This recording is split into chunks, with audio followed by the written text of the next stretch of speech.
G'day everybody, I am Chirk1ting, also known as Paleoraptor Ahalformosapherium, formerly known as Paleoexotics. I think you know where this is going. Those of you guys who actually remember those old videos, one of my favorite pastimes is definitely hunting down awesome bros across the internet. In fact, I adapted so well into that particular niche that you might as well just call me the Dr. Sumerian of the DinoTube community. Now, I'm sure we've all seen Walking with Beasts, especially Whale Killer, which is one of my favorite episodes, by the way. This particular episode introduced me to the Archaeocete whales. More specifically, I was introduced to the genus Basilosaurus. And for the majority of my childhood, I was pretty fond of them. Now, with that background out of the way, yes, Basilosaurus has been subjected to some pretty intense awesome broism. Hopefully, you guys will have some idea on who the first person I will be figuratively raptor prey restraining is. Basilosaurus the King. Now, this is a troll that buys into his own bullshit. 2 years ago, I actually had a debate with this guy in which I destroyed him without even breaking a sweat. It was brutal. I crushed his will to continue arguing. Yeah, nah, when I deal with cunts, I go for the jugular. While making this video certainly brought back some pretty fond memories, I will not be digging into any incriminating shit from this guy. Instead, this video is gonna be a explanation of why Basilosaurus the King is wrong about the Basilosaurus.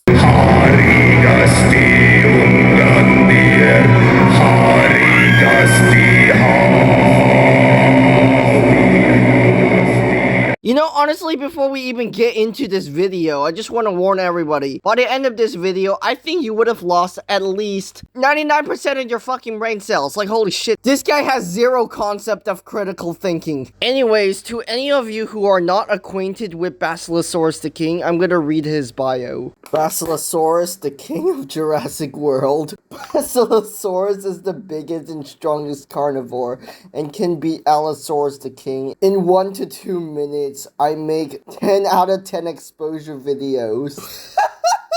That's fucking if, dickhead! Fully grown, 26 meter, 45 tonny Basilosaurus owns Megalodon and Mosasaurus. LOL.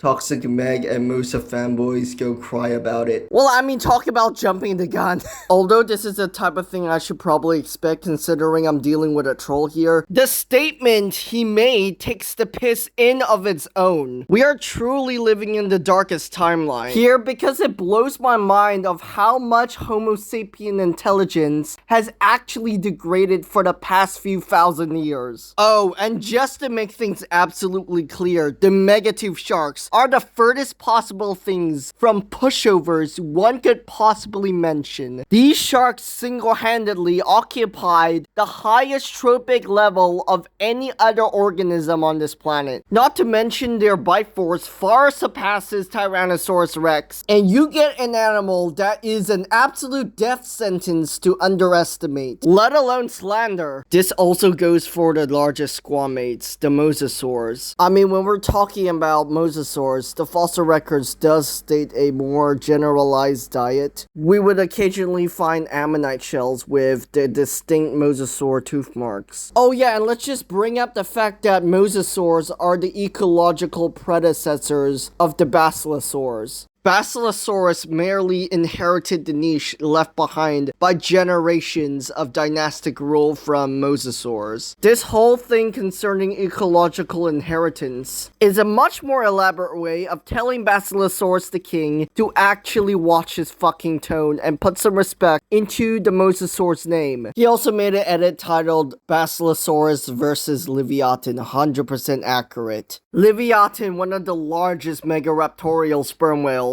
against Basilosaurus, yeah, hardly seems fair. Even though power scaling is inherently ridiculous, yet even I would agree that Basilosaurus would be completely outmatched in this situation. One does not simply take on a Leviathan and expect to come out of this alive. In nature, whenever you're taking on a rival predatory animal, you better pray there's a handicap. Had to pull out the scientific papers here, what the fuck? Alright, we're gonna split the size category to width, length, and height. So in terms of width, Leviathan is extremely robust. kind of a trait that defines it from other sperm whales similar to it. We now move on to the length criteria with Basilosaurus isis and Basilosaurus cetoides. Yeah, I would say that Basilosaurus, based on fossil records, is technically longer than Leviathan, with the largest estimate for Basilosaurus cetoides being 20 meters long, compared to the 17.5 meter long Leviathan. However, the robustness of Leviathan melville allows this animal to take on much larger prey. Nearly all of these feats actually comes from that fucking massive skull. Leviathan takes size. Please tell me he's not implying that a Basilosaurus could actually compete with a Leviathan in terms of strength?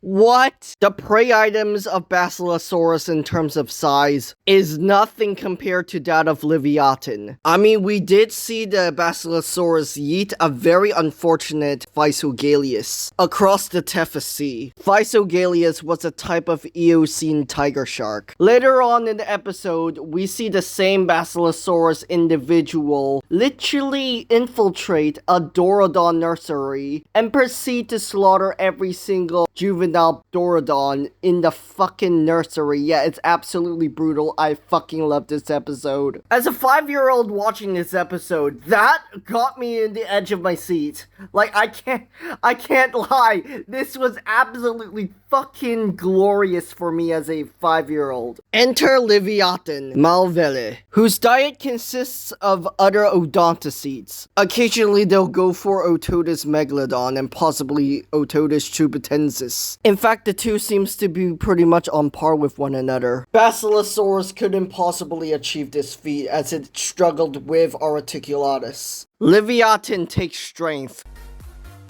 He's actually right, Basilosaurus takes speed. Finally something we can both agree on, hey. What the fuck is attack potency? There's no point in squeezing two categories into one because Leviathan actually takes both. The carnassial teeth of Basilosaurus was designed to chew prey. Moving on to the teeth of Leviathan. What the shit? Bloody crikey, I have never seen a tooth this big in me fucking life. Yeah, right, Okan. Leviathan takes weaponry straight away. This is absolutely fucking ridiculous. Imagine swimming in the Miocene Ocean and see one of these dodgy bastards with teeth that can crush bone. Nah, that's enough for me. You do realize none of these animals can walk. You've lost the bloody plot, mate. Stop pulling shit out of your ass. Being a basal member of your lineage does not make you more experienced. When have we animals ever not decided to improvise to one-up our predecessors? I mean, take, for example, us apes. We could improvise tools from bones, rocks, and, well, sticks. Meanwhile, us Australopithecines, we took a standard spear. We then found out that flint knapping and, well, metallurgy was a lot more convenient, so we built upon that whole concept. Let's just say by the time Zeus realized that Prometheus gave us fire, yeah, we would have enough to destroy our entire species. Maybe it was smart of Zeus to chain up Prometheus and torture him with a fucking bird. I certainly wouldn't want to call one of our territorial disputes, well, subtle. My point is that in terms of resourcefulness, Leviathan takes experience. Now, considering Leviathan swims in pods, I would say that Leviathan takes intelligence.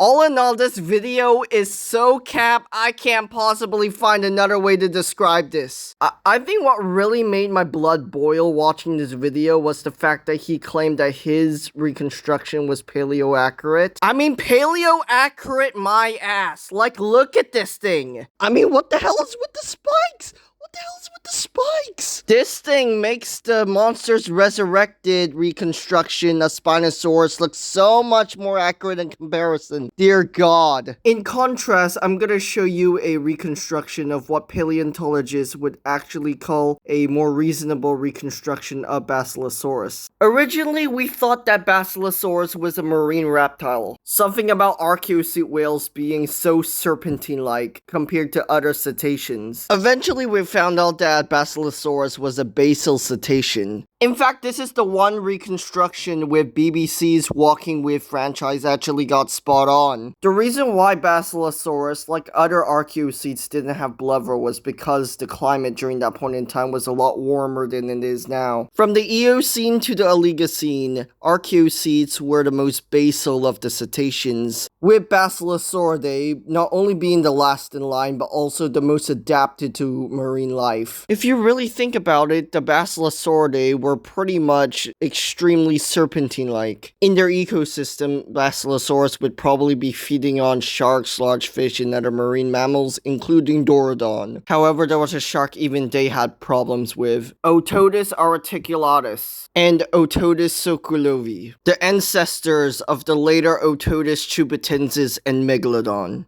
In fact, there seems to be a running trend with giant lamniforms hunting marine amniotes. Despite being the smallest of the large lamniforms during the Cretaceous, they still were able to hunt mosasaurs. So I would like to imagine that by the time the archaeocete whales, especially Basilosauridae, came around, this was the time when the otodontid sharks finally started to hunt whales, which will later on lead to their specialization of this one act. In fact, I might make a video about this hypothesis. For a truly dominant shark to exist, there has to be a predatory whale to at least keep that shark in check, vice versa. Basilosaurus, like us, were animals, not monsters, filling the niche left behind by the great mosasaurs of old, passing the torch from marine reptile to marine mammal. A new chapter for a new age of marine amniotes. While extraordinary animals, I'll give you that, they shouldn't be overhyped. No matter the extent or level you try to sugarcoat it, one thing remains. Awesome broism is a blight across paleomedia. And as we slowly reclaim our ancestral perception of prehistory, our revel in the disappearance of those traditional awesome bro perceptions about our prehistoric past. Oh yeah, I forgot, and just to rub even more salt into Basilosaurus the King's wound, because earlier last year we actually found an animal which was the heaviest animal in existence, which so happens to be part of the Basilosauridae family. Meet Perucetus colossus, the animal that rivaled even sauropods in terms of mass. Weighing 85 to 340 metric tons, what the fuck? If you're as blown away as I am, I don't blame you. This thing